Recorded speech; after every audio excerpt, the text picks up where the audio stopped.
What is going on, everybody? I go by Philly Mike, but this ain't the Philly Tall Podcast. We are back. It's been a long time, and it feels Yeah, like this off season has been a long time. But training camp is around the corner, really around the corner. We got Go Talk. My co-host LB. How you feel today? man, I can't complain. Training camp. That's all that's on my mind. We're gonna see what some of these birds made of, and let's get to it. Yeah, again, like I said, this was a pretty darn crazy good, in my opinion, Mhm. off season as it pertains to the draft, the signings, just securing our legit players for not just 2024, but for the future. But the biggest thing and the only thing on my mind is how are we going to respond from last year? Because I hate to talk about it, but it's still in the back of my head until I see what these guys do. I love the way it's setting up for us, but if I had to ask you right now, let's get the. I always ask somebody this. I'm saying I got good news and bad news. Tell me the bad news first, right? So my question to you is, if there was one thing that is a concern on your mind going into training camp that you're really going to keep your eye on, whether it's player personnel, anything, what is in your head for concern for the That one 2024 season? concern, the number one concern that I just can't seem to shake is the pass rush. For some reason, losing Hassan Reddick was just a really, really big blow. I'm a huge Hassan Reddick fan. All of us are as Eagles fans, but are these guys ready to replace Hassan Reddick? And a lot rides on the shoulders of Nolan Smith. And it's not just the edge rushes either. You lost Fletcher Cox too. So like defensive line in general is, a big concern for me because I'm one of those guys that has a thought process of, I think you need to add somebody. If you had to add one more piece to one position group, it would have to be defensive line for me. A guy that can rush and a guy that can, rush the outside. It doesn't matter. You need an interior guy and an outside guy. So the pass rush is one thing that's really, sticking out to me right now as a concern. What about you? Yeah, I would say the same, but I'm gonna go a step further. I'm gonna combine that with the linebacker play. I feel like Mhm. there's guys out there that are tradable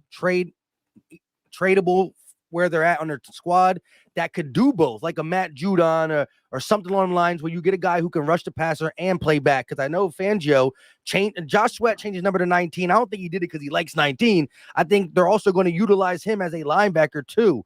Fangio does that kind of thing. So I'm curious to see who's dropping back, how much. I want to see where the linebackers fit into the blitz. I know Devin White coming from Tampa could blitz really, really well. If I had to look at Jeremiah Trotter as a rookie, not saying he's going to get much PT, but I love the way he blitzed at Clemson. Some people say he might not be the biggest and strongest to take on running backs, go through the gaps, but he can blitz. So we'll Mhm. see where he comes into play there too with the pass rushers. But guys like Julio Kawara, who we got from the Lions right after the season, people don't talk about him because it was an early acquisition. They want to put Zach Bond in as the inside linebacker. We heard Fangio say that, but when he was first brought in, he was like a semi-pass rusher too. So I'm interested to see who's all going to be rushing the passer, how it all unfolds. We're big plans for Nolan and Bryce Huff, but you're right. Hassan was a guy who had 27 and a half sacks. Fletch led that D tackle room in snaps. That's all missing from this 2024 Mhm. Eagles. And the reason I wanted to get concerned out the way, because there's a lot of bright things to talk about through the rest of the stream as it pertains to the Eagles, but I feel like there's a narrative out there. When I don't do it often, but when I turn on ESPN or First Things First once in a while, where I go through Twitter and you hear Nick Wright and this weird fake Colin Her guy talking and all that, like everybody's talking about the Eagles taking a step back. You can't really take a step back from a collapse like last year. So by you saying the Eagles are going to take a step back, like, are we really going to be worse than last year? Now, I know we finished overall with a good record, but like, there's people talking about we might miss the play. Like, it's a narrative out there that makes me think that the rest of the world Right. thinks the Eagles are going into the season as underdogs. Like, we're not a true contender. And so that's why I wanted to get the concerns out. What is your general consensus on the word underdog and how the narratives, Jalen Hurts, is he a one-year wonder? Saquon Barkley, the Giants really didn't want him. He's kind of washed, and then we talk about you lost Kelsey, you lost Mhm. Hassan, you lost Fletch. Do you see the Eagles, like, is your concern big enough for you to not put the word contender next to the Eagles name? Absolutely not, man. When you look at the guys that's on the roster, you still got to look at the body of the work and where they've been and the things that they've accomplished as pros in the game. AJ Brown is a top 3 wide receiver in the National Football League at this point. Jalen Hurts, although the year was kind of plagued and riddled with, turnovers, he still had a career year in total yards and in total touchdowns. You know what I mean? When these people are talking about step back, maybe they're talking about not starting 10-1 for 3 straight seasons. You know what I mean? That's fair because there is some things that has to change or some slow starts that, just are inevitable when you got a new offensive coordinator and a new defensive coordinator coming into the fold. So, yeah, if you don't think we're going to start 10-1, that's obviously fair to say. But the Jalen Hurts slander and things of that nature it's all a combination of guys who, A, didn't really believe in Jalen Hurts in the first place, or B, guys that are using this slander to uplift other certain quarterbacks. Now, y'all know how I feel about other quarterbacks. You know what I mean? So I don't want to talk about, I don't even want to talk about that guy, but a lot of people are slandering Jalen Hurts to uplift the name of the quarterbacks. And I just don't think that that's fair. Because when you talk about Jalen Hurts, the number one thing right now on the platform that Shady's on, Speak with Emmanuel Acho, me and him had a small little back and forth on Twitter like 48 hours ago, is that Jalen Hurts didn't help his team win in the playoffs when we had the Super Bowl run. It couldn't be more true. "Quote unquote" carried, right? It makes no sense. So against the New York Giants, Jalen Hurts accounted for 3 touchdowns in the first half of that game. 2 passing, 1 rushing. It was 28-0 at halftime. We praised Jalen Hurts for things like that in his MVP campaign. We're coming in second for MVP. We praised him for getting teams out of the way by halftime. So just because he's able to replicate that in the playoffs against a team that just won in the playoffs, these guys just beat the 3 seed in the Vikings the week before. Jalen Hurts made light work of them. So you know what I mean? What do you mean carry? Complimentary football is complimentary football. It takes your quarterback and your defense to be on the same page for blowouts to happen 9 times out of 10. So, with that being said, it's just naysayers, man. It's naysayers. The Saquon Barkley thing, I mean, come on, man. It's one of the biggest sports markets are just upset that they no longer have their best player. So, these guys are saying almost anything. It doesn't make sense. Saquon Barkley's in the class of running back at CMC. Same. Generational talent. You just heard Lane Johnson say this. This is a generational talent we're talking about. So no, the Philadelphia Eagles are undoubtedly, in my opinion, going to win the division. Now, if you want to say the Philadelphia Eagles are taking a step back, well, who's going to take that step forward then in the NFC East? Who? Is it going to be the Dallas Cowboys? Let's talk about this. They just lost Dan Quinn, who's responsible for, having a defense and molding a defense that leads the league in turnovers the last 3 years. Mm-hmm. What are we talking about? That's no longer in Dallas. That will be different over there. Teams will be able to score on the Dallas Cowboys defense this upcoming season. So it's just people who just didn't believe in us from the jump. We always got to prove people wrong. So they'll be eating their words. And exactly. And listen, the underdog term goes a long way with us since 2017-18 season. And it's always going to come with some doubt being an Eagle fan / a player. They're always going to look at you a little different. But at the end of the day, I totally agree. If they want to put context behind their taking a step back and say we won't start 10-1, I'm cool with that. But for them to really think that the Eagles have a problem because we keep switching coordinators, yeah, there was a problem last year. But for all the new coordinator talk, I still think new is new. So you do have to take some time to gel. But that is also what OTAs are. That is also why guys like Jalen Hurts and AJ Brown are like, give me the playbook, right? Maybe other teams don't got to study their playbook in that month of off season where they can be going to, Jalen Hurts going into Philadelphia concerts and all that, taking a little bit of time to enjoy his off season. But a guy like Jalen Hurts has the playbook. He's not only looking at it in OTAs, he's been looking at it over these last 30 days, and he's going to continue to look at it and critique it in training camp. And so, yeah, they might start a little slow, but I'd rather start slow with a strong finish than what we've been doing. And when you believe in the offense and defensive coordinators to be guys that not only have had successful groups in the NFL, but also hasn't really seen his talent. Like, shout out to Miami, but I still think when you go player for player now, our defense, player for player, has more talent. Now it got it all gel, and our offense, player for player, is more talented than what the Chargers and the Cowboys had. Now, maybe that one time when they had Amari Cooper, CeeDee Lamb, and left tackle and Terrence Smith and whatever, Tyron Smith, cool, but still, mano y mano, offensive defense. Fangio's coming in with one of his better units, and so is Kellen Moore. And so I believe in that and the players. And we're not that far removed from a Super Bowl run, and the Right. core is still there, except for, again, Kelsey and Fletcher will be missed, but they're also going to be around. How much is Aaron Donald hanging out in LA?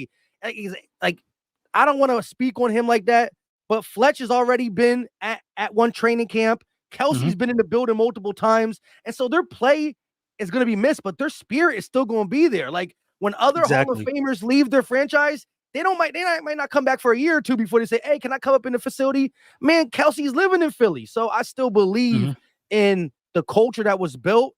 Some of it left, but it's still in the locker room, and that's important to me. Yeah, and then you still got guys that's hungry. You know what I mean? AJ Brown don't got to go to rookie OTA, rookie training camp. AJ Brown is there. So a lot of organizations, so when training camp starts for the Dallas Cowboys, it'll be a lot of the rookies' first time seeing guys like Micah Parsons.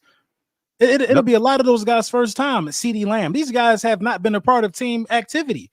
You know what I mean? For the most part, that's the culture over there. I'm just using them as an example. But AJ Brown has already met Aeneas Smith. You know what I mean? These guys have Quinyon Mitchell and AJ Brown are already going back and forth. So we're already creating we're creating competitive atmosphere. At the same time, the guys who are the guys to look up to are making themselves seen and visible. Johnny Wilson is working out with Jalen Hurts already. He's the last guy we drafted. You know what I mean? So the hunger is there, and the hunger for more is there. We know we represent. We know what it is to be Philadelphia Eagles. We know what it is to represent the city, and I think that's the biggest thing that people are forgetting. But there are some guys, although their spirit is still in the building, they're not a part of the team, and we got to account for that. You know what I mean? Yeah. Is Cam Jurgens ready? That was like my second biggest concern. My second biggest concern was, can Cam Jurgens really give you at least 50% of what Kelsey gave you? That's a big deciding factor. You know what I mean? Nobody can beat Kelsey. If you give me 50% of Kelsey is a Pro Bowler. You know what I'm saying? That's how good Kelsey is. So can Cam Jurgens give you that? And I absolutely believe he can. And shout out to my mom. I just seen her in the chat. I have no idea what my mom is doing here. Hey, but shout out to my mom. Shout out to Mama LB. But look, I totally agree with you, right? Like, they could be in the locker room being the biggest cheerleaders and keeping spirits high, but they're not on the field. And what they do on the gridiron is big. Again, Fletch probably didn't have the same type season as Kelsey, but he still at right before leaving the team led the team in snaps. So he was needed for sure. I look at this roster and I just say, I have the same kind of vibe of the 2022 offseason. And you know what stuck in my head when you talked about Jalen Hurts on the field with Aeneas Smith in California and Johnny Wilson is, remember when they said that Britton Covey, and Britton Covey didn't say, that's why he went out on, Britton Covey don't be on Twitter. Right. So Britton Covey is quote tweeting something that you said is because he's clearing it up because he ain't say it. But remember when they tried to say that Britton Covey said that Jalen Hurts is unapproachable? Well, I mean, he got the 6th round and 5th round wide receiver draft picks approaching him on his alone time. You know what I mean? Right. So again, narratives that were trying to be thrown out and that leadership, blah, blah, blah, blah, blah. It's just been destroyed and blown out of the water because the proof is in the pudding. See, Jalen Hurts don't got to come out and say, I am a good leader. He just says, believe what you want to believe, and he just goes about his business. He is on his alone time with a 5th and 6th round wide receiver helping him out. It's just and that's what makes him different, and that's also a testament to Howie Roseman, man. I sound like a broken record, but shout out to Howie Roseman. Howie Roseman got the people that's paid. You know what I mean? The people that make a difference are paid for the Philadelphia Eagles, so they have no stress. They have no worries. If you're waiting on a contract from the Philadelphia Eagles and you think that it's your time to get it, you might as well count your days if you ain't got it by now. Because Howie Roseman paid when he's supposed to pay. Hassan Reddick was waiting on that contract. He's not going to be in the building disgruntled. I'll tell you that. We're going to have to move him. We got to move him and do what we want to do. It's not going to be no waiting game of having somebody of a difference maker caliber sitting around and be disgruntled in the building. Everybody's happy. Everybody's paid, from the Gardner Johnsons to the AJ Browns, the Smitties, the offensive line. Everything is good. We're even talking about extending Milton Williams. You know what I mean? That makes a difference when you give people, when you show people that you appreciate what they've done for the organization, and you pay these guys early, like Howie Roseman has. It gives them the opportunity to mentor some of the younger draft picks. You know what I mean? Listen, I'm going to be here. I'm a vet. I got my bag. Let me show you how to get your bag. You know what I mean? Like it's all a mind game, but it's a business at the end of the day. And I think we got the perfect balance of that in Philadelphia. We understand that you got to be a player, you got to be a coach, and you got to understand the business, man. And guys perform better when the business side of this thing is handled. Hey, to quote one of the players who struggled last year, not on Philadelphia, but with the Tampa Bay Buccaneers, one of his things he mentioned on why he felt he struggled is because he felt like he wasn't just playing football. He felt like he was a football player / lawyer / agent. He was too worried about the contract part of the business. And like you said, how he gets in front of that. Let Devin White do what he needs to do. And who knows if we don't come in the middle of the season with an extension. And you said it best. Everybody who were most of the players that we are counting on to be Pro Bowlers or to be leaders or to be crucial in the success of this team are on the team past 2026. Right. Everybody is 3 years or more. Lane still got about that. Then you go down to the new people and the ones we extended and everybody. So you're right. Again, there's no looking over your shoulder. Oh, this guy got paid. It's just you've seen the training camp workouts, right? Like they having fun. And that's the thing that we miss most. Like the smiles on the sideline, just having fun, because it's the NFL. But they'll tell you football's a kid's game, and you still want to play it with that feeling. And that's how AJ likes to play, Devontae, and the whole offense, all the skill positions. So I'm very excited, and sky's the limit. Now, I know you were talking about the coordinator. So where are you at with the coordinators? Who, just via the coordinator, right, from what you heard and know about them or believe in, who do you think is the stronger coordinator out of these two? Fangio, that's that's so tough because Kellen Moore got a good track record. You know what I mean? Cowboy.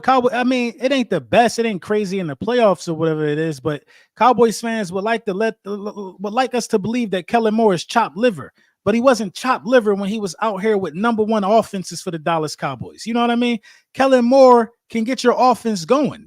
See, what you got to understand is that Dallas Cowboys fans and content creators find anybody to blame when they don't win in the playoffs, but they boast about 12-5 records. Kellen Moore got a couple of them under his belt. I think, don't Kellen Moore got a #1 seed as the offensive coordinator of the Dallas Cowboys, if I'm not mistaken?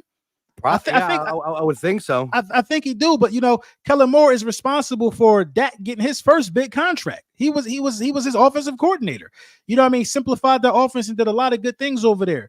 Now, it kind of was rocky over there in LA for Kellen Moore, but at the same time, Fangio got a whole system named after him. So I'm a little optimistic for both guys. I'm a little more upbeat. I think that both guys will bring something new and different, and we'll see success on the defensive side of the ball and the offensive side of the ball. But I got to give it to Fangio. If it's a guy that I say is kind of leading in that department for me, I think Vic Fangio brings a certain level of toughness that we was missing last year. We wasn't even tackling good last year. The reason why I can't get a Darius Slay interview, because I said he was scared to tackle. Yeah, I know that's what it is. You know what I mean? I can't, Mike, I can't get Slay to talk to me. You know what I'm saying? I even sent some shirts. You know what I mean? I was at the tailgate. I had some of his kind wives, the banana pudding. I can't even get a shirt. But you only said that because he came on the podcast and said, I led the team. What podcast? Remember, on your joint? No. I remember, because Slay has this bro. Bro. After the Niners game, we got beat again. It was the wrong time to talk about your tackling in the Niners game because we got destroyed. Then, like the next week, he said, Saquon a big boy. I ain't trying to lose no teeth. I'm trying to go home. I'm trying to go home, be able to talk to my kids. Like, I get all of that. I get it. But the team's identity, and it's not Slay's fault. The team's identity was solved for the defensive side of the ball. You had a rookie Sidney Brown saying we don't practice hard enough. The year before that, what was our defensive tackle, man? The beast that went to the Super Bowl with us. Hargrave said we don't practice hard enough. You know what I mean? It's a lot harder over here. Right. You feel me? Because you know what I mean? So I think Fangio going to bring a certain level of toughness. He bringing a guy. Zach Bond is he tough? I looked at the film. Zach Bond plays tough and physical. You know what I mean? He's not taking it easy on nobody. He's demanding guys to at least be where you're supposed to be and do your job and rally to the ball and things of that nature. I think that the fundamentals was missing on the defensive side of the ball. And I think Fangio was going to instill fundamentals right away. The offense might start a little slow in the first quarter against the Packers, then they'll get going. but I think the defense right away, you're going to see a difference. So I'm going to give it to Fangio. Yeah, see, I think if I'm saying who am I more like, I like both of them. Right. I think I'm going to say that Fangio to me is going to be more the safer because I feel like he's been doing this for so long, 30 years, coach, right? Like he's seen it all. Yeah, he'll get beat sometimes. Sometimes we'll have good coverage and our players will get beat, blah, blah, blah. It happens.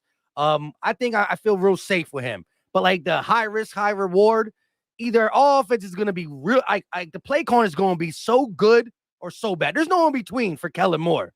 He's either going to do really, really good or he's going to fall flat on his face. That scares me, in between. bro. But there's no in between because of the playmakers you got, right?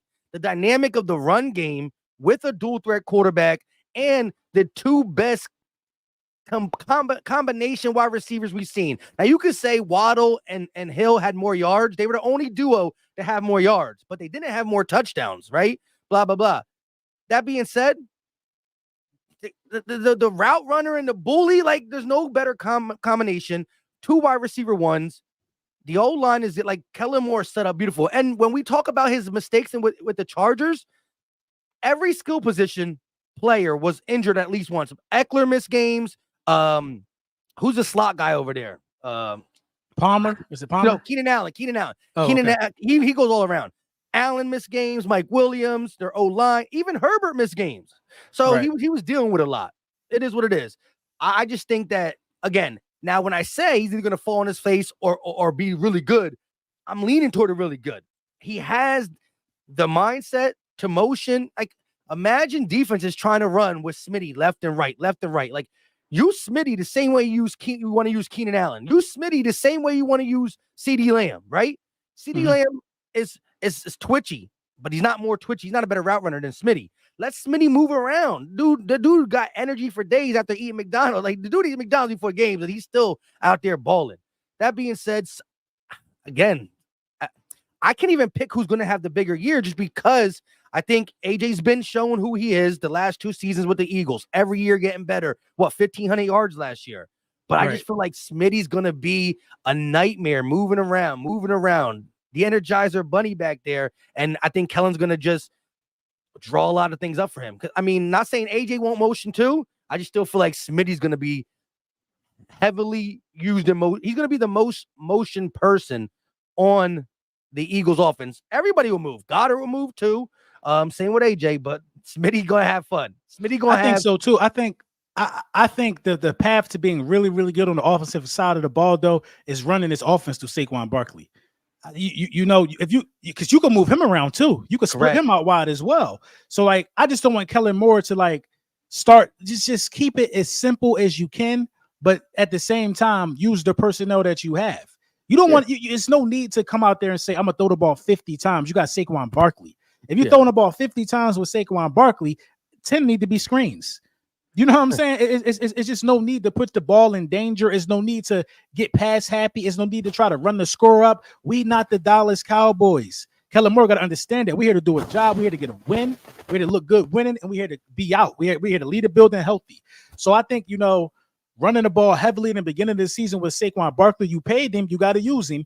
Running the ball with Saquon Barkley in the beginning of the season, putting Jalen Hurts under center, incorporating play action is going to be equally as a nightmare for a lot of teams because there's no tape on how to defend the Eagles when Jalen is under center because we ain't never did it. 14 you know what I mean? Last year, and over 1,000 snaps. He was under center 14 times, which was dead last. That's ridiculous, man. And that's going to change with Kellen Moore. And, you know, pre-snap motion is a big thing, just like you mentioned. You're moving guys around and stuff like that. So defenses are going to be extremely just confused with what Kellen Moore is going to give them as far as looks are concerned, based upon what he was doing the last 2 years. So, yeah, man, I think both guys got a chance to, you know, be some of the best coaches in the NFL with the personnel they got. Yeah, again, personnel is important. But when we look at sports in general, NBA, NHL, MLB, and the NFL, coaching is still the most important in the NFL. Because in the NBA, you got LeBron James, you need a bucket. Go ahead, LeBron, ISO, do what you got to do. Jordan, go do what you got to do. Steph, come off the screen and hit a three. That's it, right? But in the NFL, you need all 11 guys to follow your play. Your play got to be good. You need all 11 guys to do exactly what you coach, right, to the T, just to get a beautiful, executed play. Because listen, yeah, there's bad teams in the NFL, but they all get paid millions, and they're all still the 1%, right? But I can't wait to see Smitty on a linebacker, on a box safety.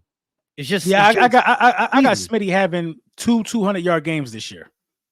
Two of them. I got him having 2 due to Kellen One Moore. Washington, because he always eats against Washington. Yeah, I got him having 2. Like Bobby Wagner's a dog, but Bobby Wagner guarding Smitty is a mismatch. Yeah.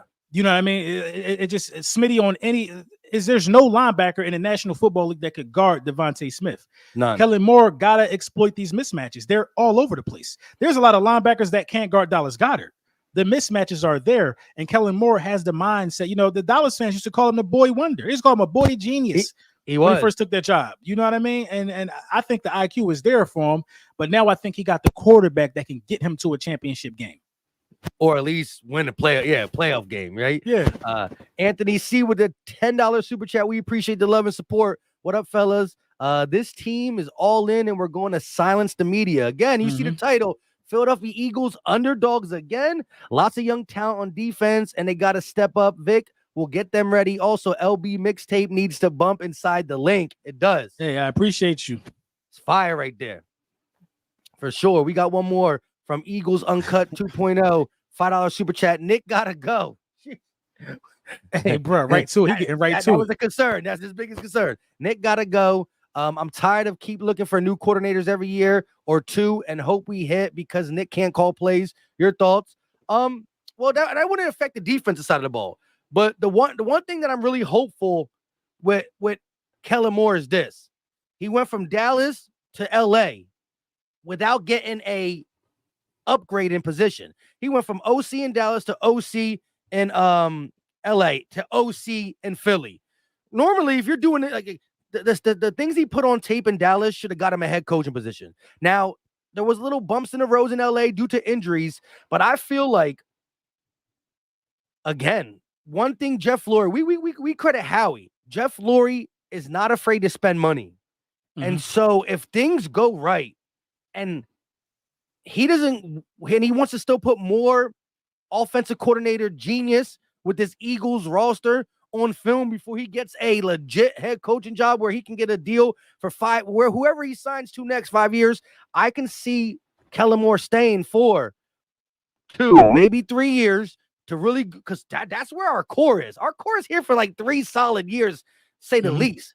So I can really see Kellen Moore staying here, building something super special. So when he does leave Philly for a head coaching job, it's a team ready to give him a 7-year deal. You know what I mean? Like we're not gonna play with you. You just took Philly to back-to-back somethings. I'm not gonna say and not gonna jinx us or nothing, but I can see Kellen Moore staying for a minute because he's gonna be one of the higher paid OCs. Because Jeff Lurie, that doesn't count with the salary cap, so he gonna do what he got to do. Same way Howie's allowed to cross the T's and dot the I's and put dead years on it, because Jeff Lurie's not afraid to spend the money that don't got to get accounted on the books. And so I can see Kellen being here. But yes, if every year we got to get a new OC because our coach is incapable of at least doing one side of the ball or keeping a group together, then yeah, something has to be done. But somehow, some way, John Harbaugh's been doing it. He don't call either side of the ball. He became a head coach from special teams. He don't call offense or defense, but he's able to keep his coordinators. So that's all I care about. And I think keeping the coordinators has to do with the next guy getting a head coaching job. If no one's going to give up a head coaching job, but also the right situation and the pay. So I think if anybody can keep Kellen Moore here, I think it's us for a nice 2 to 3 year run. What you say about that? I know you were I think so too. Guy. Yeah, but I think bringing in Kellen Moore and Fangio made Nick safe. You know what I mean? It made Nick safe. Yeah. It definitely made him safe for now, because the blame will go to the coordinators. That's just the nature of the beast. The blame will go to the offensive coordinator and the defensive coordinator if one of those sides of the ball are just bad. You know what I mean? So Nick Sirianni's safe. He's able to dodge the blame. If Kellen Moore succeeds and go somewhere and get a head coaching job like you just alluded to, then Nick Sirianni just got to hire somebody else new. Because if Kellen Moore succeeds, Nick Sirianni succeeded. if Vic Fangio and Kellen Moore succeed, Nick Sirianni succeeded. Yeah. He'll always be at the podium talking about this and that and things of that nature. But yeah, I just don't believe in having a head coach that can't take over one side of the ball. I think Harbaugh is a great example of a guy who doesn't have to do it, but it's something that he provides there. You know what I mean? Yeah. That team is always good on the defensive side of the ball. You know what I mean? And he in some way, shape, form, or fashion is a guy that believed in Lamar Jackson and got him 2 MVPs. You know, it's kind of different. So yeah, I'm a Nick Sirianni got to go guy for sure. Because like, what is he doing? what is he doing? He ain't calling the defense or the offense, but you know, it is what it is. I hear you. And again, this year is going to teach us a lot of not just how good we are for 2024, but how good or things got to change for the future, because this team is set up to win. And again, I don't care as much as 25, 26, 27 right now, because we only in 2024. But this is the now and the future setup under Howie Roseman, and Nick Sirianni got to either get back on the squad or we're going to have to find other ways to go around it. Because this is the thing, though. If we're bad, one of the sides of the ball going to be good. I'm telling you, like we don't meet expectations. One side of the ball is going to be the strong side of the ball, and I think that's who will take Nick Sirianni's job. You know what I mean? If we're bad, or if we have some type of disappointing stretch and the season ends bad for us, Nick could go and Kellen Moore could get that job rather sooner than later as the head coach of the Philadelphia Eagles. So it all shake. I think Fangio just trying to ride his time out. He older. He from the area. Yeah. He ain't looking to be no head coach probably. But you got to watch out for Kellen Moore if you Nick. A lot of people say that on my comments that Kellen Moore is going to be that coach sooner or later. I think he is, man. I think that's how it's going to shape out. Yeah, and I look at it like this. And once again, if the offense is bad, then again, we would have to figure out, is it Kellen Moore's system just failing, or is Nick Sirianni again butting heads with the coordinator where he is still the problem? So that all still got to be straightened out for us, because as much as we blame Brian Johnson, like how much of it was him, how much of it was him under Nick, you know what I mean? So we still don't know that dynamic, because one thing I will say, when Shane Steichen was here and we were successful, Shane Steichen was calling the plays, but the weekly weekly practices and game planning was done between both of them. So Nick Sirianni was like, okay, all right, on this, we want to stretch the fields during this look and blah, blah. So he's a part of the game plan. He just wasn't calling the plays. But then when Brian Johnson got here, how much was Brian Johnson and Nick Sirianni? Like, I don't know the dynamic. I think with Shane and Nick had a lot of respect for Shane because he was working with him in LA with the Chargers. Right. And he knows offense, to where, okay, me and LB, we're talking about this. You like this, I like this. But then you're like, oh, wait, you know what, Mike? I like the way you said that. I want to do that too, right? But now I'm not doing it with you. You're working with somebody else, and I don't really trust that point. I'm going to stick with you see what I'm saying? So I don't know. Right. It's more so. I see what you're saying. It's more so like Shane Steichen and Nick already had a relationship, so they trust each other a little more. Brian Johnson, incoherently inherited the job because he knows Jalen Hurts, and we just all assumed that was a good fit. So Nick Sirianni probably didn't trust a lot of the things that Brian Johnson was trying to do. So we'll see the answer to that this season, because Kellen Moore don't really run a lot of the same style that Nick Sirianni does. So if we start seeing a lot of these plays out of the RPO formation, shotgun, and not too much under center, then we know Nick Sirianni got too much of his hands in a pot. If this offense should look 90% different, bro. It should look 90% different. According. Right. It should look 95% different. You know what I mean? I'm looking to see looks I've never seen before. That's what this season should come to, an offensive side of the ball. If we see things, it was getting to the point to where we know, oh, this is a QB keeper. We knew it was coming. You know what I mean? Everybody we knew. You know Monday what I night mean? announcers. Christian McCaffrey's on the McCaffrey's on the ESPN one with the Manning brothers. Like, oh, look, not only did he know it, he actually knew. Like, we knew it was coming, but he even knew what exactly Gar was going to pull and everything. He knew it just was like, bro, like, we can't be that predictable. But everybody knew our plays, but everybody couldn't understand why we didn't use common sense in the playoffs against the Tampa Bay Bucks and abandon the run while you're missing AJ Brown. So you know, man, that's just bad coaching right there. You know what I'm saying? So, man, Nick, I don't trust Nick Sirianni. I ain't gonna hold you. The one reason why I believe Nick Sirianni will trust Kellen is because one, he was a part of the Kellen hire, supposedly. That's what they reported. Maybe it was just Howie and Laurie, who knows. But that being said, is once you failed that bad, once you had an offense that was bad, that now the OC got fired, if it continues to be bad, it's on Nick, you know. So I think Nick is going to trust Kellen's more because he's seen successful offenses under him. So I again, who's to blame? A lot of people say Brian Johnson, Nick Sirianni, don't matter because that dynamic is done. And we're going to see the Kellen Moore offense for sure. Flipping the birds, member for 31 months, he said by the end of the regular season, Philly will be a top 3 offense, top 2 defense, putting the defense one step higher. Hurts MVP talk once again, everywhere, everyone, and we chilling with a first round bye going into the playoffs, division champs, and 14 wins. I like it. How many wins do you got us having though? 13, 14, right? I had us nothing less than 12. No. You know what I mean? I had us nothing less than 12 for sure. Our schedule is not that hard to me, if you want to be honest. The only thing I don't like is the bye at 5. That's the only thing. Everything else I like. You know what? I ain't mad at the bye at 5. Because if it's me, I plan on running Saquon Barkley rampant like the first 3 games. I'm not gonna lie to you. So he's probably gonna need a breather by then. Yeah, he's gonna need a breather by then. This is like a Saquon revenge thing for me, man. He's gonna have 145 carries by week 5. Yeah, I think that's what the plan got to be. I think everybody gonna eat, but I'm not mad at the schedule at all. I'm glad to buy early. We don't play anybody off their bye, which is good. So we don't get nobody's gonna look at us for 2 weeks straight. You know what I mean? Mm-hmm. Yeah. I do like what Flipping the Bird said. Again, he got the offense at 3, defense one step higher. But I like us coming out of the NFC East for sure. And again, think about it. When we went to this when we won the Super Bowl in 17 and when we went to the Super Bowl in 2022, we had that first round bye.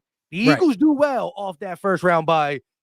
Not saying you get it's automatic Super Bowl, but we like to replicate things like that. So yeah, we want the first round bye. I mean, we don't want to put ourselves in a position to lose to the 7 seed in the first round. You know what I mean? We don't want to play. We don't want to play with no 7 seeds. Yeah, and again, that's new. It's only been like. Well, this is the 3rd year with the 7th seed, and they already got a dub in the NFL. They already got a George W. Well, it ain't gonna be us. Hey, Trey Brown with the $2 super chat. Appreciate the love. Nick Sirianni is the Eagles' biggest question, which we kind of elaborated on it. But yeah, I'll give it to you. I was really upset with Nick, but I did mention word fired, right? Like off just I did mention word fired. I don't think any Eagle fan didn't at least say it once. Even if you're okay with Nick and want to see what the thing, it was a big bet. Like every game, 5 out of 6 losses and then get beat by Baker like that. Like, I don't think any Eagle fan just said, "Oh, it's okay, Nick." No, we were all pissed. But as the hunt, when we signed Kellen Moore is when I said, I think it could work with Nick. That's when I said it. But I understand any Eagle fan that says, what if Kellen gets another job and we got to go get another OC and another OC? That can't be the recipe. If that's the recipe, then no matter how I feel about Nick, he got to go because every OC is a little bit different. So you might get another good one in here, but we can't be changing the recipe every single year. You know we can't. I mean? Kellen Moore has to be the OC at least 2 years. At least 2 years. He got to be the OC. If you don't win it all this year with Kellen Moore, you got to run it back. You got to keep some continuity in this system, man. You got to pay him a bag. You got to pay him the check. You got to run it back. I'm with you. Look, we got a guy in here. Underdog. Oh, yeah. Hopefully he's still in here because it's been a minute. Oh, he just said something else. He said, according to y'all, right? Like Jalen's a running back. Saquon is a 27-year-old running back who blah, blah, blah, blah. Like, come on. I see it. I don't really be commenting on it because I'm waiting to closer to the season. But according to the national media, I mean, you had the fake Colin Cowherd said, like, the words take a step back, as LB explained it. If that's what they're trying to say, we're not going to start 10-1. I'm cool on that. Right. I agree. Why, but to say a step back from last year means last year we didn't win a playoff game. Step back from the entire season of last year is what? Not make the playoffs to me? Like, so I think it's just too much. Jalen Hurts only had one good. Like, this is too much. Like, AJ Brown, Devontae Smith, they're still there. Jalen Hurts is thrown to them. Like, we're going to be fine. Again, I do think there's some other. I think, again, We're not in the AFC. We're in the NFC. Guys that come It's up wide open. It's Eagles, Niners, Lions. I'll put the Cowboys there, and I think the Rams are going to be better this year. I think the Rams might make some noise. We'll see what else, but I still think like I'm not, as much as I put them teams in there, any given Sunday, if we're playing our brand of football, 2022 style or something like that, we could beat any of them teams. So that's where I'm at. Yeah, I think that is wide open. I think the NFC is wide open. It's for anybody to come out there and take, but you can't mention big dogs in the NFC without mentioning the Philadelphia Eagles. Yeah. It is what it is. Yeah. King DV Sports with a $10 super chat. We appreciate the love and support. What's good, fellas? A big concern for me is the position of the secondary. Bradbury, Maddox at safety, Dejon or Quinyon in the slot. They got a lot of decisions. Rodgers, cornerback 2, though. See, yeah. Quinyon ain't gonna be in no slot. The concern is this. Like, there's going to be Eagle fans that don't like the people who won the jobs because we're starting to pick favorites now. You got people like Isaiah Rodgers is going to be cornerback 2. You got some people like Quinyon Mitchell is going to be cornerback 2. Some people say, hey, y'all keep forgetting about Keely Ringo, who, as much as Isaiah Rodgers had a great OTA camp, so did Keely Ringo. You know what I mean? So there's going to be Eagle fans who are like, dang, I think he should have made it or he should have made it. That being said, that position going to be hard, man. Who we have. It's a good problem. Yeah. But if they try to finagle Bradbury in somewhere, whether, like he said, safety, somewhere, like, give me your Bradbury. Man, they should have just ate the dead cat. They should have just ate the dead cat, bro. They should just ate the dead cat. Yeah, man. What he here for? We got some what? We got some young studs, man. Young stud. He holding up a spot. You know how hard it's going to be to make these cuts. I thought he was a June 1 cut. Why? It's July. When you first read the statement that they're going to try to play Bradbury at safety, what was your initial thoughts? Are you like, all right, we were just trying to find a spot for him, or like, do you think he could be at safety? My initial thought was it's too much money to eat. Howie is saying he don't want to eat that money. He's just trying to keep him around some way, some shape, form, or fashion. But Howie don't operate like that. When you could cut Carson Wentz and take on the largest dead cap space in NFL history and then go to the Super Bowl a year later, you know what I'm saying? Like, I don't think Howie operates like that. But yeah, man, I think a portion of Howie Roseman still believe in him, bro. He was an All-Pro the year before. I think a portion of Howie Roseman still. I think the front office still believe in him, bro. And I ain't mad at him for that. Again, and you said it, and I know people don't like to hear this, and I'm with the thought process of, if Bradbury's gone or traded or whatever, I'm cool. I'm not going to complain. But as you said, maybe Howie, maybe even Fangio, who's a veteran guy who has big say. What if Howie said this? What if Howie said, Fangio, you saw Bradbury in 2022. You were here. You were consultant for the offense, but you watched the defense. You saw how Bradbury played. Now, you watching tape on last year, you seen how trash he played. You think you can get him back to playing good? What if Fangio said, heck yeah, he fits my style? What if Fangio says the way I'm going to play off coverage, play a little bit of zone, do this, that, and the third, fits under Brad? Like, I don't know there's something being talked about because everybody was writing it. All the beat writers, even ESPN had headlines. Will James Bradbury be a June 1st cut, blah, blah, blah. If there was a June 1st cut, and even that much, if we cut him before June, it was $10 million dead cap. And $5 million next year or something like that. If you cut him in June 1st, it was 4 now and 6 next year or something like that. That being said, there was reason to believe that we were going to cut him, but there got to be something to believe. But for them to say safety, that's what brings it down. Like, oh, maybe they believe he can be a good corner again. But then why would you move the man to safety if you don't believe he, you know what I mean? So something is, it's a weird, he fits Fangio's system, man. He fits a zone boundary defender system. Safety, but why? No, not at safety, not at safety at all. We need our safety to run. Right. Because if you want Bradbury to play too high safety or the shell defense that Fangio was comfortable with, Bradbury fit that, bro. He fit that because a lot of quarterbacks got to throw the ball over that guy covering the flat at the cornerback position. Bradbury plays that area really, really well. Where Bradbury messes up at is in man-to-man coverage. We tried him at slot a couple times last year. We had Bradley playing in positions that he shouldn't have been in for real. But, I think Bradley's a much better tackler than what he showed last year. I don't know what that was about, getting ran over all over the place. He got ran over in the playoffs, right? Yeah, he got that big touchdown was just him missing the tackle. So I think they believe in him, bro, and I think he want to redeem himself. So I mean, if he stay, I ain't mad at it. Does LB believe in the comeback? I believe in Bradbury more than I believe in Sirianni, more than I believe in and more than I believe in Nakobe Dean.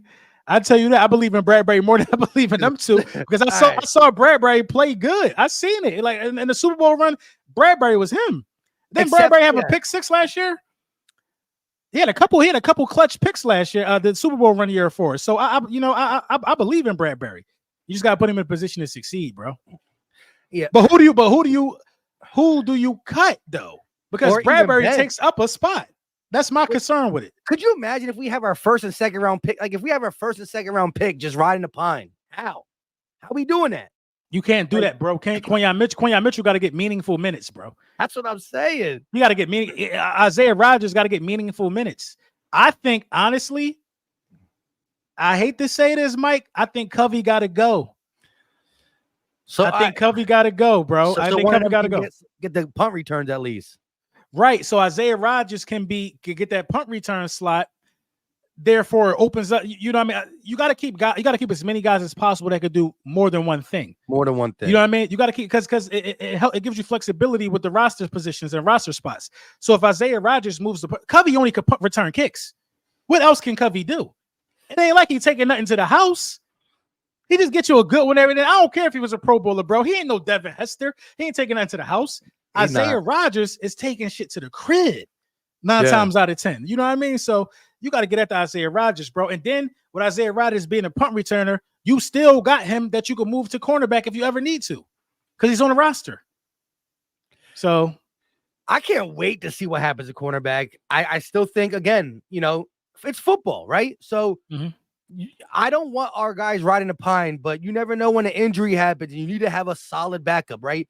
When you are a team that is mentioned as a contender, well, we believe we're contenders, but people treat us like underdogs. That being said, you can't have your season just be blown up because you lose a starting corner or you lose a starting edge, right? Like, you got to be able to say, we lost this for however many games. Hopefully, if you do lose somebody, he's going to come back when it's playoff time or something like that. Right. But you got to have a guy. And right now, I'm not saying I'll be happy to lose a corner, but like if a corner went down for a game or two, I think whoever's next man up is right behind them. Yeah, capable, man. Cooper DeJean could come in and give you some valuable minutes. I like him in the slot a lot, like for now. But how do you keep Covey with a guy like Cooper DeJean on the roster as well? Who's a better returner than Covey? You know what I mean? Cooper DeJean could play safety. Cooper DeJean could play 3 different positions. You know what I mean? Cooper DeJean is that Swiss Army knife, kind of like that guy Hamilton over there in Baltimore. So I mean, cornerback is so tough, man. That defensive back room, it's a lot of competition back there. Maddox could play safety and slot. You think they will cut Maddox? I think you got to. He's only making 1.5 mil. Like, listen, remember when we let him go? Yeah, we talked about possibly bringing him back, right? And we let him go because the money wasn't there. But like Maddox had a little interview. I did a video like a month ago. Like, Maddox simply said how he was like, "Yo, go get a bag somewhere. Like, if you can get if you can get 3, 4, 5 mil somewhere, go ahead and do it. Do what's best for you. If not, we'll have a spot for like $1.5 million. And remember, I can't remember. Did we sign him back before the draft or after the draft? I think it was. I don't know. I want to say it was before the draft. I think it was before the draft. Well, we will see. If it was before the draft, maybe you signed him back, cheap insurance, but then maybe you wanted to go in this draft and get a cornerback. But how we did not know 2 corners were going to fall in his lap. Exactly. That's why I'm saying it was before the draft. If things could change, he could be like, "Dang, we brought Maddox back in case emergency." Now, one thing that's going to help Maddox's job is, even if he doesn't start, he can back up 2 positions, slot and safety. So that's important. And what has Maddox's downfall been? He hasn't played. He's been injured. But if you're not asking him to play, if you're only asking him to be your insurance policy for 2 positions, that is still a secured job for 1.5 mil. So who's the guy behind him at the slot position? What's the guy name? I always forget. Tyler Hall, but also Sean Stevenson is the guy who made the roster as a undrafted rookie free agent. Yeah. We snatched him right before Pittsburgh won. I think he got more upside. You know what I'm saying? I think he has tremendous upside, actually. So it's tough, bro. It's tough. I think a surprise guy that's going to make the roster, though, is Gabe Hall from the defensive line. I think he's guy. That's my I think he's going to make it. That's my number one UDFA. I think he's going to make the Hall. He's a monster. Yeah, I think he's going to make it. Yeah, he's definitely a monster. But you still got what's the guy? Rockpo. I'm so horrible with names. Ajomo, who was also a stud, but didn't really play that much. Marlon T. Who do you like? Yeah, see, but that's the thing. If you say Marlon T and Ajomo plus the big three and Milton, Jordan, and them, that's 5 right there. I think we could keep 6 though, just because of them being young and maybe the rotation being even more flexible. I would say 5. If we had a veteran on here, I would say 5. But because there's a lot of youth there, maybe they keep 6 D tackles. I think Marlon T might be out and Gabe Hall makes it, and we keep 5. I like Marlon T too. Man. They were using him. Marlon T he's a big body, and he can play behind. Like he's I don't know, man. I like him when Davis ain't there. I like Marlon T on that run defense a little bit, right? But it's tough. I gotta see them put the pads on. Training camp got to get here. I gotta get here fast, bro. Because I want to look. This is no poo-pooing on anybody who's shining OTAs, whether we're talking Isaiah Rodgers or Keely Ringo, or who else kind of had Devin White was getting some PBUs against Saquon Barkley, who's a good running back receiver. They were wearing shorts, right? Mm-hmm. You can't touch them at all, and you're doing this in shorts. Football's a lot different when the pads are on. So I can't wait to really see, okay, Keely Ringo, Isaiah Rodgers, Devin White look good in OTAs. We still getting that same talk of them over others when the pads are on and it's a little bit more, or when we're in joint competition with the Patriots, where the Patriots trying to keep they're trying to make their own roster, so they're not gonna let somebody on the other team bully them. You know what I mean? I can't wait to see joint practice and training camp for sure. Where's that joint practice gonna be at? In Philly? In New England. Oh, in New England. Yeah. Damn, I thought it was gonna be in Philly, but that's not open to the public anyway. Yes, it's not. No, only the August 30th one where they practice each other with each other. Yeah, which is gonna be big. It's gonna be fun for sure. I'm gonna be there probably. Yeah, I got tickets already too. I'm bringing the whole fam though. Like my son's into football now. Like he's trying to play and all that. Mm-hmm. He want to go. So we doing the family because games not a family trip. Right. That's a business trip, you know what I mean? Right. So I'm bringing the whole family to the training camp. So whoever's out there, you're gonna see long hair. Okay, you're gonna see my 4-year-old, my 8-year-old, you know what I mean? And wifey and all that. But it should be a fun time. I'm still gonna be paying attention to what's going on the field. They can't be talking. Right. I mean, but Knight Rider with the $5 super chat. We all keep something about Mekhi Garner. Right. Are we keeping Mekhi Garner? Oh, we are keeping Mekhi Garner, you're saying. So technically we have 4 safeties on the roster. I still want to see Justin Simmons and Midnight Green, by the way. Screw Hacho. See, Mekhi Garner is interesting too. He's listed as a cornerback, but he's been transitioning to safety. I still would put I would still trust Avonte Maddox back there. Again, I don't know if he can stay healthy, but I would trust Avonte Maddox back there as safety. Probably a little over Mekhi Garner, but he's a guy who can play. Again, when you're talking about the last roster spot, making it, you got to prove, like, okay, Eli Ricks, a lot of people like him.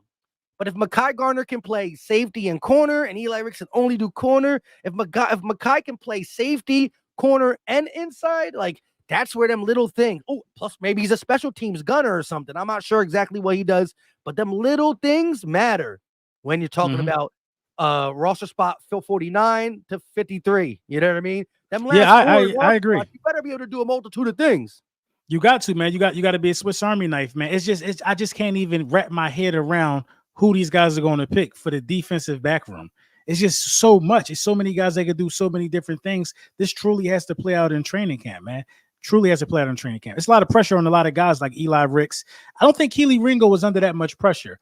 No. I think the Philadelphia Eagles have to actually play Keely Ringo, which is why I'm kind of apprehensive about the Bradbury thing. I think he's taking away reps from a guy like Keely Ringo, who's a big body receiver, a big body corner, who could go up against guys like AJ and stuff like that. So I don't know, man. Yeah. See, look, if I'm another organization and I have a bunch of young DBs, or I don't understand why people ain't calling for Bradbury. Now I know Bradbury was bad in 2023, but as we just said, to go from 2022 All Pro to 2023 All Buns, as you like to say, right?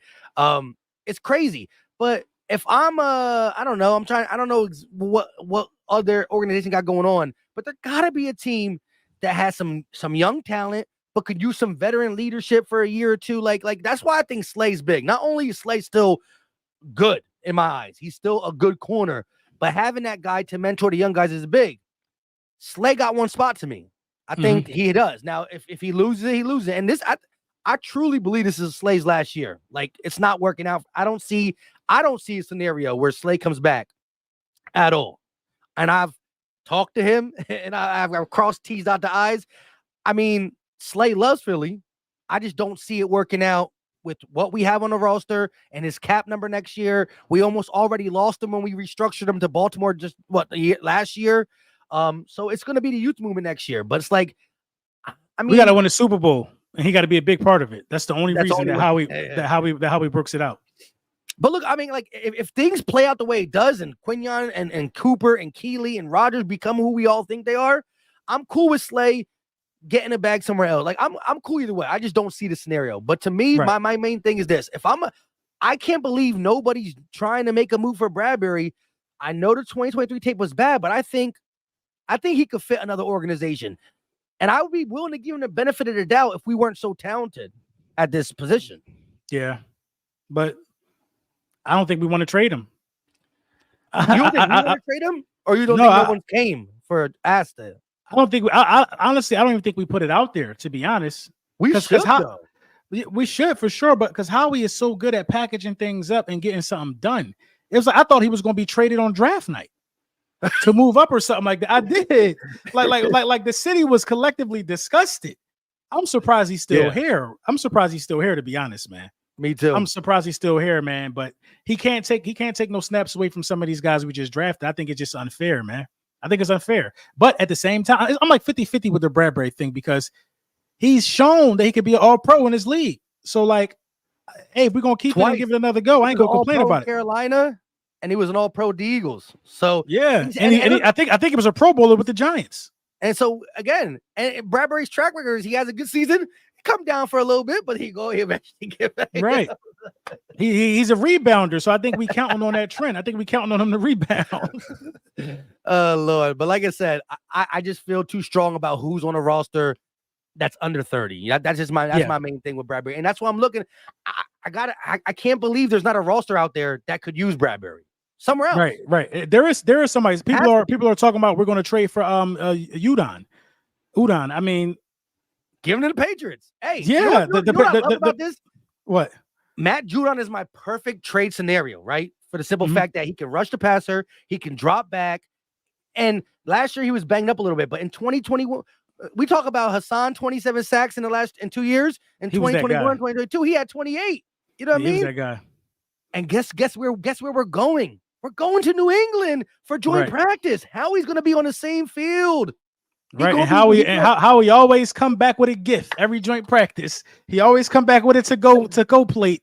So we're gonna see, man. He come back with it to go plate, man. So we're gonna see. Yeah, that's why I love it. Matt Judon to me is my perfect thing. Justin Simmons is cool too, but I think Matt Judon offers more at a position of need. Kills two birds, one stone. Eagles uncut though with the $5 super chat. Can't be wasting Jalen's prime like that. We did last year. We have to hit at least 2 Super Bowls with Jalen, but we need the right coaching, and I'm hopeful. Yeah, man. I agree. We need to maximize Jalen under this contract. We need to get to them Super Bowls under this contract. Hey, look at here. Don't be modest. 17-0. Hey, you said it. You said it. He's scared. Shout out to Relic though with the $20 banger, the biggest one of the night. Giants fan. Giants fan. Shout out to LB. Followed him here. Saquon will be the difference for the offense. Unlike the Giants, they cannot stack 8 in the box for Philly. Run the option. Enjoy a top 3 offense. Anyone can run that. Woo! Yeah, that's how I feel, man. Shout out to you, bro. Giant fan coming in here, giving it up. The realest talk I ever heard. You know what I mean? He don't gotta like the Eagles, But like he just said, you can't stack the box in Philly like they did in New York. Saquon Barkley's gonna have a smile on his face every time he touches the ball. And Spadero's one who told me to stat. Like last year, like, yo, this is gonna make Swift and the boys sound a little worse than what we like. We like Swift, right? Mm-hmm. But last year, collectively, Swift, Gainwell, and Boston, all the running backs were number 1 in the NFL on yards before contact. That means the O-line we were number 1. They got the ball in their belly and they ran the most yards in the NFL without even being touched once. But the Eagles were 31st, not last, but 31st, second to last in yards after contact. That means when our boys got touched, they ain't go much further.